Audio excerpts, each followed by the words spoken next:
جب انسان ٹوٹ جاتا ہے تب ایک مسلمان کیا کرے؟ اگر آپ اس وقت پریشان ہیں تو صرف 1 منٹ دیجیے، ممکن ہے آج کی یہ بات آپ کے دل کو بہت ہلکا کر دے۔ کبھی ایسا ہوتا ہے کہ انسان ہنس تو رہا ہوتا ہے لیکن اس کا دل اندر سے ٹوٹ چکا ہوتا ہے۔ وہ لوگوں کے درمیان ہوتا ہے مگر خود کو تنہا محسوس کرتا ہے۔ وہ دعا بھی کرتا ہے، کوشش بھی کرتا ہے، لیکن جب حالات بدلتے نظر نہیں آتے تو دل میں مایوسی گھر کرنے لگتی ہے۔ اگر آپ بھی کبھی ایسے مرحلے سے گزرے ہیں تو یاد رکھیں، مشکل کا آنا اس بات کی دلیل نہیں کہ اللہ نے آپ کو چھوڑ دیا ہے۔ زندگی میں ہر انسان آزمائش سے گزرتا ہے۔ فرق صرف اتنا ہوتا ہے کہ کچھ لوگ آزمائش میں امید چھوڑ دیتے ہیں اور کچھ لوگ اسی آزمائش کو اللہ کے قریب ہونے کا ذریعہ بنا لیتے ہیں۔ ہمیں ہر حال میں اپنے رب سے تعلق مضبوط رکھنا چاہیے۔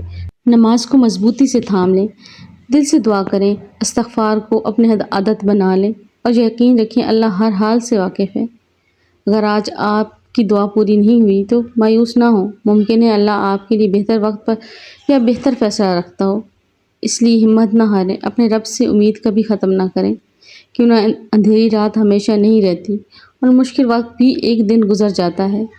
آج خود سے وعدہ کریں کہ حالات جیسے بھی ہوں اللہ پر بھروسہ نہیں چھوڑیں گے اور ہر دن ایک قدم اپنی اصلاح کی طرف بڑھائیں گے۔ اے اللہ، ہمارے دلوں کو سکون عطا فرما، ہمیں صبر اور ثابت قدمی عطا فرما، ہماری پریشانیوں کو آسان فرما اور ہمیں اپنی رحمت سے کبھی مایوس نہ ہونے دے، آمین۔ اگر یہ پیغام آپ کے دل کو چھو گیا ہو تو اسے دوسروں تک ضرور پہنچائیں۔ اللہ حافظ۔